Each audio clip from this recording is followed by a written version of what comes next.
伫咧录《勇气家族》的时阵吼，因为咱是要做歌戏班的故事嘛，所以就甲阮一生所学的物件，身段啦、倒唱啦，拢拢甲伊呈现伫即个剧中，也是希望互人了解。所以讲，拢无偷工减料的哦。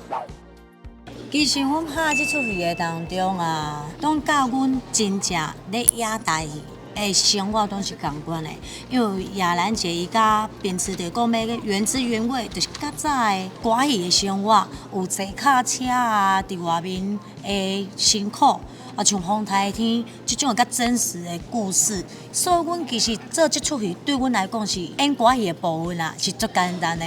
但是要演时装的时阵，就有淡薄仔困难。毕竟阮毋是演时装，阮是演歌戏，所以对我来讲是一种足大的挑战。我有当时也较无法度适应，就是讲演时装我向袂记啊。问阮阿姐，我变成有迄个歌戏的感觉出来，毋过就是按慢慢赶紧适应。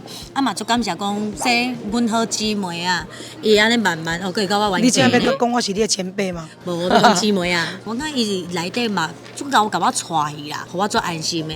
无啦，就甲讲要安怎较生活化，像咱大骹搭水果安尼啊。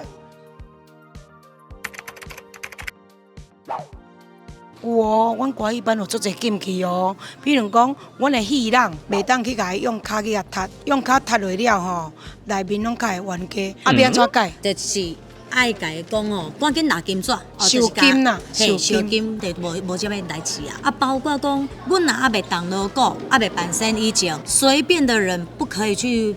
坐阮的打鼓楼的物件，这嘛引起着演员甲演员的勾心斗角的纠纷。还有演员扮上的时候吼，咱上接看到就是最大的禁忌就是关老爷。若是演出关老爷迄个角色的人吼，是免喺黑白讲话，